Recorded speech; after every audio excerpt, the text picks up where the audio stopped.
This is the Nightwolf howling at you, and today we're going to take a look at the Legends of Dragonore Oskuro Evil Magician figure from Four More Toys. This is the fourth in our line of Legends of Dragonore reviews, so hopefully you've already watched the other three. Hopefully you care enough to watch them all. Anyway, Oskuro Evil Magician, Homeworld, Eddie Mayan. That means that he lives on the same world as Yondara and Pantera, which I guess makes sense if he found Pantera and raised her. Special ability, Magic Possession. Weapon of choice, Chaos Staff. No one likes to talk about Oskuro. Those who have encountered him claim that death is preferable than being in debt to the man. And yet some whisper that he is of royal origin, a nobleman that fell from grace in order to pursue his obsessive fascination with the dark arts. Oskuro's reputation precedes him wherever he finds himself. That said, his motives often remain shrouded in mystery, even though his thirst for power is widely recognized. Oskuro has been seen traveling across the most savage regions of the western lands of late. Some suspect Oskuro is planning something of dark nature, something colossal. If this is true, the world should be concerned. Dun dun dun. Let's go ahead and open this sucker up. So we had some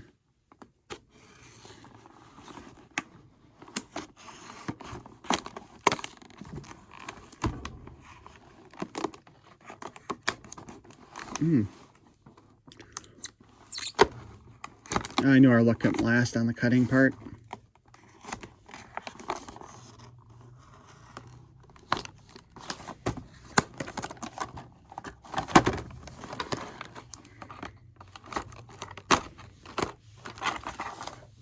Oh, look at that. He's got a cloth cape. And the bag for it was welded to the back. Oh, it's furry too.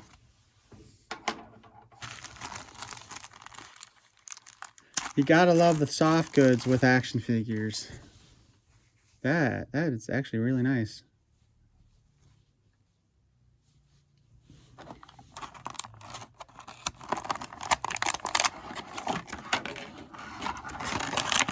Take him out of this plastic.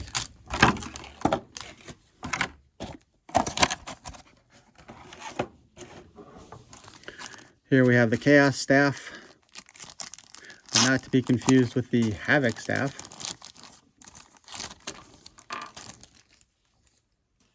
Also for Masters of the Universe. Anyway.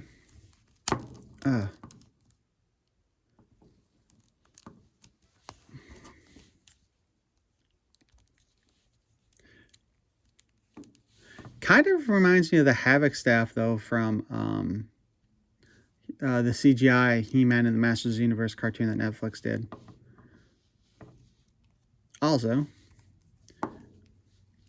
he shares the same crotch piece as Barbaro has. So far, that's the only reuse on the male figures that I have seen. His wraps are very similar in style, though, to what the Yondara and Pantera are wearing.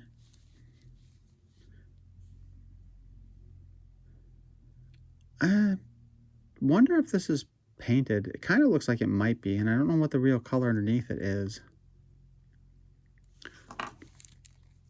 So here we got this face sculpt. Unfortunately, we do have a little paint issue right there. He's got a massive scar in his face. Like, I don't know if you can see it quite so well, but it goes deep, man. It goes real deep. And he no longer has that eye. That's cool. Well, maybe not for him. He too has a harness that we can take off. A lot easier than Barbaro.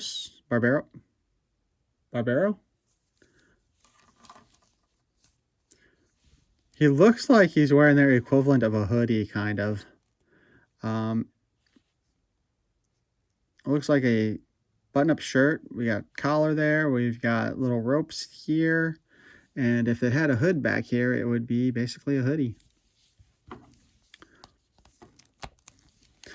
Articulation has been standard with this line, of course. We can do a 360 there. Head can spin around, assuming it pops off. Oh, okay, so now we see how the stuff is joined. Apparently this one did not get glued down properly, but there we have the inside of the head if you want to see it. I wonder if I can get that. I don't know if I can get that off there. I mean, I guess it doesn't really make much of a difference. I guess you won't be wearing the divine helmet. But that gives us a look inside the figure. So something I've noticed also, when I was earlier, after I finished recording Barbaro, you can see that there's a joint at the boot and at the wrists here. So this is a separate plastic from this. And that has me wondering, like, how much does it cost to actually joint figures compared to, like, just sticking them together? Because, like, I don't know how much of the cost would have been for them to actually have, you know, made that, you know, basically put the same kind of end here on the boots and even the wrists to make them a little bit more pull apart and everything. I mean, I assume it would be more money, but at the same time, it's just like, it's already got to have something to stick in there, right?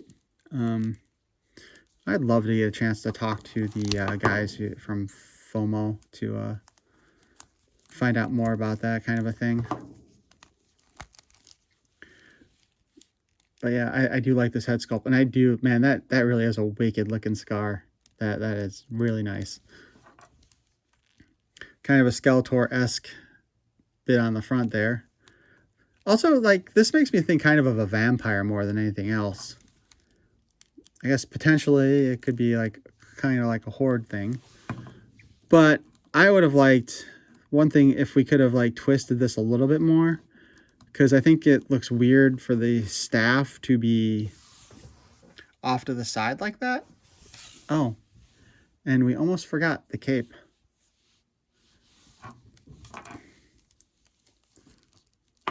And now we know where the problem comes in with the head not working properly. So we'll put the cape underneath the harness. There we go. Now we have our evil magician ready for battle.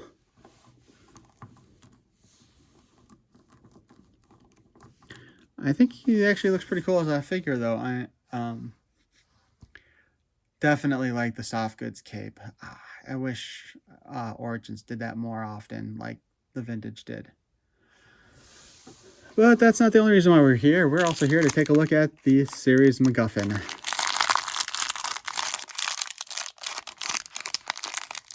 If you don't know what a MacGuffin is, it is generally that weird item that they need to find in order to do whatever they need to do to finish off the story.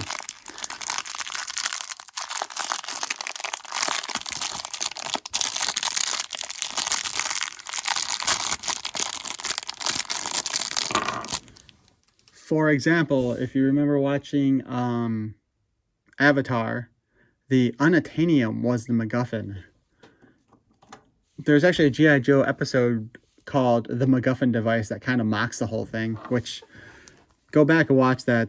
That's hilarious.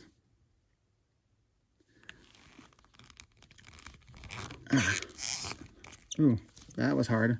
So there we go. We've got our divine armor now. More than halfway finished.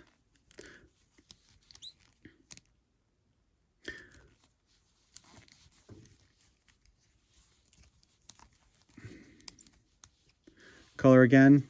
Everything on the arm looks good. You can see that cut again, though, that, like, I'm just wondering why that couldn't have been made into a a peg for moving parts. Because some of these, because, yeah, I don't know. Like,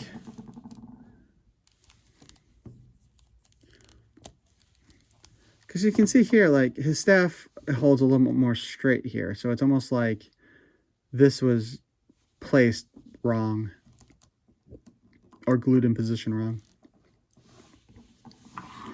But anyway, that'll conclude our look at Oskuro from Legends of Dragonore. Please feel free to like, comment, subscribe, and watch the rest of the videos in this series. Peace and love.